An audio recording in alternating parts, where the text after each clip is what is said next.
আসসালামু আলাইকুম।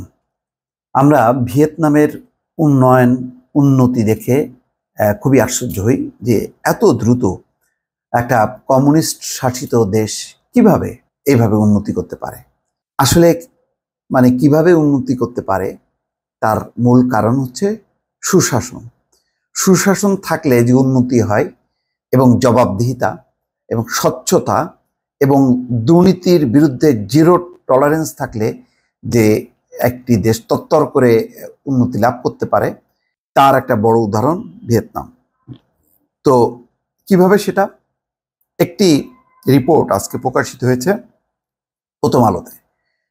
সেখানে বলা হচ্ছে যে এক ব্যাংক লুটেরা তাকে কিভাবে আটক করা হয়েছে, কিভাবে তার বিচার হচ্ছে, এবং বলা হচ্ছে যে অবস্থা দৃষ্টে যেটি মনে হচ্ছে যে অভিযোগ প্রমাণিত হবে এবং প্রমাণিত হলে তাকে মৃত্যুদণ্ডের মুখোমুখি হতে হবে।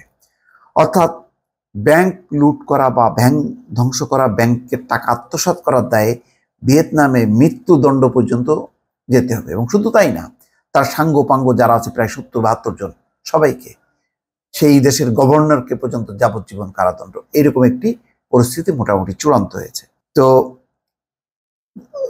যেই মহিলাকে এই দণ্ডর আওতায় আনা হচ্ছে, খুব ইন্টারেস্টিং কাহিনী।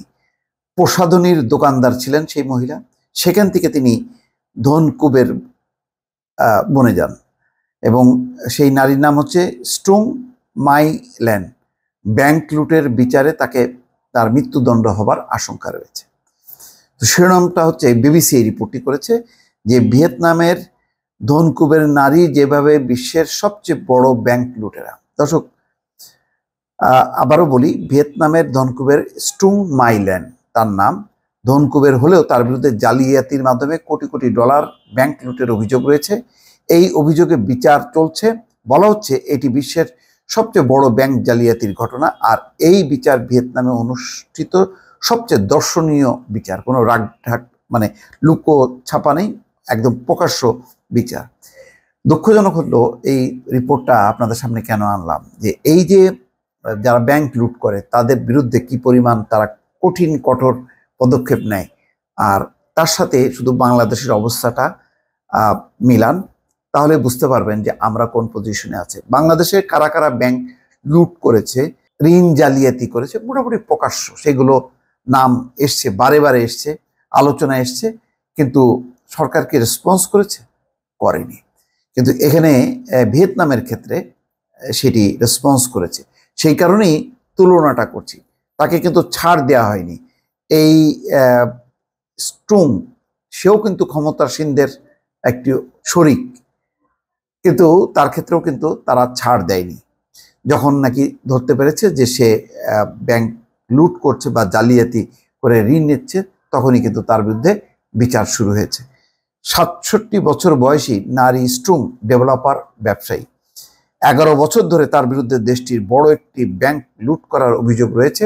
এই অভিযোগই তার হোচিমিন সিটির ঔপনিবেশিক যুগের আদালতে বিচার চলছে। স্টুং মাইল্যানের বিরুদ্ধে দেশটির সাইগন কমার্শিয়াল ব্যাংক থেকে 44 বিলিয়ন মার্কিন ডলার জালিয়াতির মাধ্যমে ঋণ নেওয়ার অভিযোগ আনা হয়েছে। আইনজীবীরা বলছেন ঋণের 27 বিলিয়ন ডলার পুনরুদ্ধার হবার কোনো সম্ভাবনা নেই। সেক্রেটারি কমিউনিস্ট অথরিটি বলছে তারা এই মামলায় 2700 জনকে সাক্ষ্য দেওয়ার জন্য ডেকেছে। এই মামলায় রাষ্ট্রপক্ষের 10 জন সহ মোট 200 আইনজীবী আছেন। মজার বিষয় হচ্ছে এই মামলার প্রমাণ মোট 104টি বাক্সে রক্ষিত আছে, যার ওজন 6 টন। 6 টন দলিল দস্তাবেজ নিয়ে তার বিরুদ্ধে বিচার চলছে। এই মামলার স্টুং সহ মোট 85 জনের বিচার চলছে। বিচারে স্টুং সহ অন্য 13 জনের মৃত্যুদণ্ড হওয়ার আশঙ্কা আছে।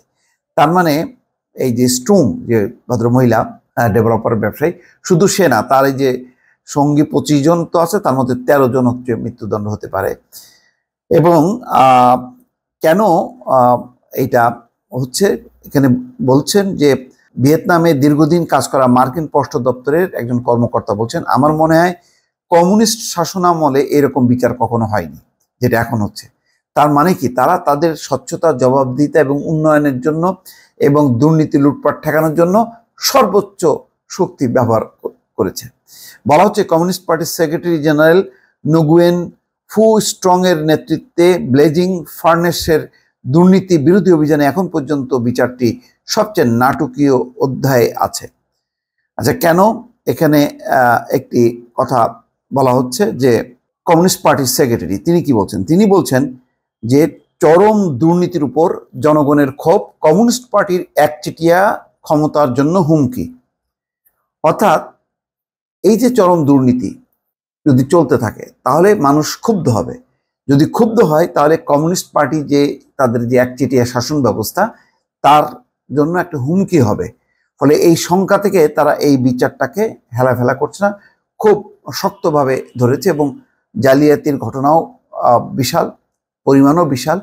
কিন্তু আবার কথা হলো যে আমরা আবার এখানে তুলনা করি, বাংলাদেশে এই ধরনের কিছু রাঘব বোয়াল আছে যাদের বিরুদ্ধে আসলে আমরা টু শব্দ করি না, তাদেরকে বিচারের কাঠগড়ায় আনতে সাহস পাই না।